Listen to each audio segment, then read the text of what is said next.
اور جو شخص یہ مقام حاصل کر لیتا ہے، کرامت دکھانا اس کے بائیں ہاتھ کا کام ہے، معمولی بالکل ان کی گرتے راہ ہوتی ہے کرامت۔ نیچرل سسٹم میں مداخلت اللہ کے نبی بھی نہیں کرتے اور اللہ کے ولی بھی نہیں کرتے، اللہ خود بھی نہیں کرتا۔ اللہ تعالیٰ نے یہ روبوٹک لائف نہیں پیدا کی، یہ ایڈونچرس لائف پیدا کی ہے انسان کے لیے، اور انسان نے اس پلانٹ ارتھ کو خود مینج کرنا ہے۔ انٹر ڈیپینڈنس کی بنیاد پر یہ سسٹم چلتا ہے۔ 40 سال انہوں نے یہ مسلسل پریکٹس کی اور اپنے خیالات کے بہاؤ کو انہوں نے اپنے رب کی طرف موڑے رکھا، قابل ہوا۔ آپ ہمارے ساتھ رہیے گا اس چینل کے اوپر، آپ کو ہر ویڈیو میں کچھ نہ کچھ نیا سیکھنے کو۔ بسم اللہ الرحمن الرحیم۔ السلام علیکم۔ قرآن نے مرد کی ڈیفینیشن ٹوٹلی ڈیفرنٹ کی ہے۔ قرآن کی مرد کی ڈیفینیشن میں عورت بھی شامل ہو سکتی ہے۔ رجال اللہ تلہیہم تجارت ولا بیع عن ذکر اللہ، مرد وہ ہیں جن کو ان کی تجارت اور خرید و فروخت اور دیگر معمولاتی زندگی رب کی یاد سے غافل نہیں رکھ سکتے۔ یہ ہے جناب قرآن کی مرد کی ڈیفینیشن، اور اس ڈیفینیشن میں خواتین بھی آ سکتی ہیں۔ یونیورسٹی کے 2 پروفیسرز نے تحقیق کر کے یہ ثابت کیا ہے کہ انسانی ذہن سے روزانہ 6200 خیالات ابھرتے ہیں۔ نماز کا ہرگز مقصد نماز پڑھنا نہیں ہے، بلکہ نماز کا مقصد یہ جو 6200 خیالات ہمارے دماغ سے ابھرتے ہیں روزانہ دنیا کے بارے میں، نماز کا مقصد اس بہاؤ میں دن میں 5 مرتبہ سٹاپر لگا کے اس بہاؤ کو، خیالات کے اس بہاؤ کو اپنے رب کی طرف کرنا ہے۔ یہ فرق ہوتا ہے ایک عام بندے کی نماز میں اور ایک اللہ کے ولی کی نماز میں۔ عام بندہ ہمارے جیسے یا آپ جیسے نماز کے دوران بھی دنیا کے خیالات کے تانے بانے بنتے رہتے ہیں، کاروباری حساب کتاب کرتے رہتے ہیں، اور اللہ کے جو ولی ہوتے ہیں وہ نماز کے علاوہ دیگر معمولات زندگی، خرید و فروخت، تجارت کے دوران بھی اپنا دھیان، اپنے خیالات کا بہاؤ اپنے رب کی طرف رکھتے ہیں۔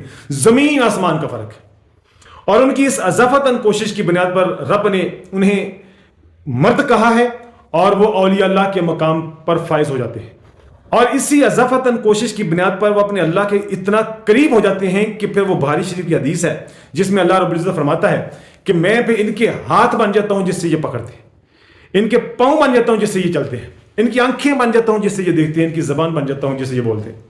آپ اندازہ کریں کہ اتنا زیادہ وہ اپنے رب کا قرب حاصل کر لیتے ہیں، اور جو شخص یہ مقام حاصل کر لیتا ہے، کرامت دکھانا اس کے بائیں ہاتھ کا کام ہے، معمولی بالکل ان کی گرتے راہ ہوتی ہے کرامت، لیکن وہ کرامت کے راستے پر نہیں چلتے، وہ استقامت کے راستے پہ چلتے ہیں۔ بہت کم کرامات دکھاتے ہیں اولیاء اللہ۔ اسی طرح اللہ کے جو رسول ہیں، اللہ کے جو نبی ہیں، ان کے پاس اتنا اختیار ہے کہ زمین پہ کھڑے ہو کے چاند کے 2 ٹکڑے کر سکتے ہیں، اور چاند کا جو والیوم ہے 1/6 آف ارتھ، یعنی زمین کا 6واں حصہ، اتنا بڑا چاند زمین پہ کھڑے ہو کے اور انگلی کے اشارے سے 2 ٹکڑے کر دینا، اتنا زیادہ اختیار، لیکن وہ بھی یہ اختیار استعمال نہیں کرتے، بہت کم اس کا استعمال کرتے ہیں۔ نیچرل سسٹم میں مداخلت اللہ کے نبی بھی نہیں کرتے اور اللہ کے ولی بھی نہیں کرتے، اللہ خود بھی نہیں کرتا۔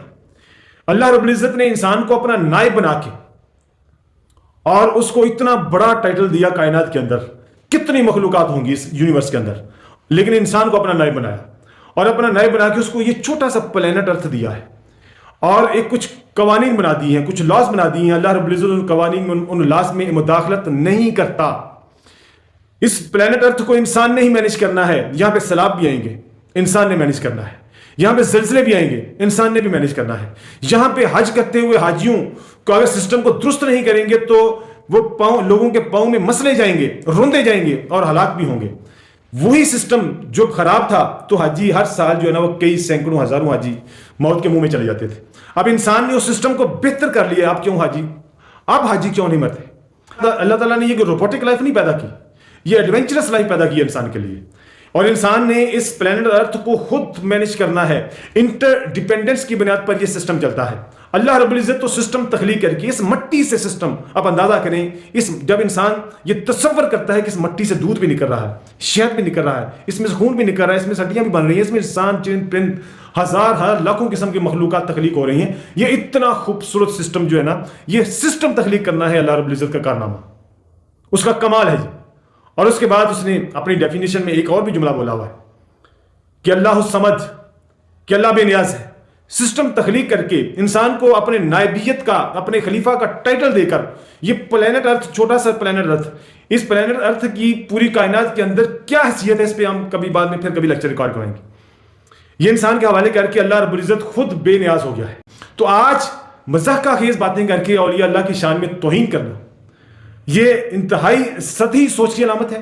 ایسے جملے بولنا کہ اپنے اولیاء سے کہیں کہ وائٹ ہاؤس کو اٹھا کے ماربلا کی پہاڑیوں پہ رکھ دیں لا کے، اپنے اولیاء سے کہیں کہ نکاح مار کے زمین میں سے تیل نکال دیں، اپنے اولیاء سے کہیں کہ وہ یوٹیوب سے جو ہے نا وہ گستاخانہ مواد ہی ڈیلیٹ کروا دیں۔ یہ کتنی سطحی سوچ، ایک طرف سوچ کی سطحیت کا اندازہ لگائیں اور دوسری طرف آپ پاپولیرٹی کا اندازہ لگائیں۔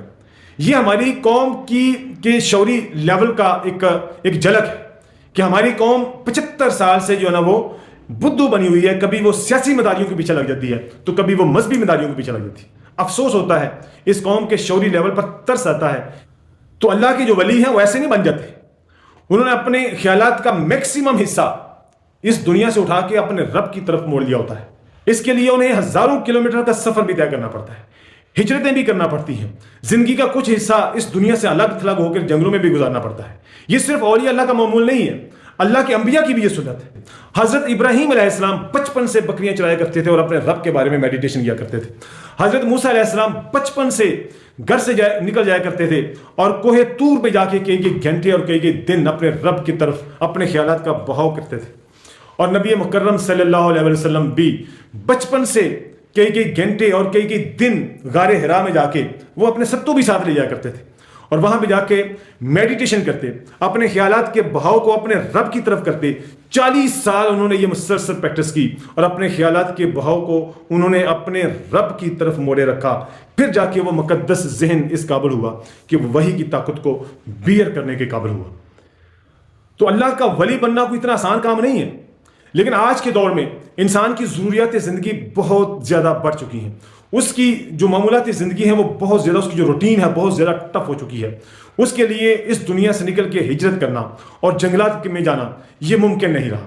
تو اس کے لیے ہم ایک سمارٹ وے آف میڈیٹیشن، تصوف اور مائنڈ سائنسز کا ایک اچھوتا سبجیکٹ آپ کے لیے لے کے آ رہے ہیں، اور اس سبجیکٹ کے اوپر آپ کے لیے ایک لیکچرز کی ایک نئی سیریز ہم ریکارڈ کرنے جا رہے ہیں، اور یہ ایک بڑا یونیک اور اچھوتا سبجیکٹ ہوگا۔ آپ ہمارے ساتھ رہیے گا۔ اس چینل کے اوپر آپ کو ہر ویڈیو میں کچھ نہ کچھ نیا سیکھنے کو ملے۔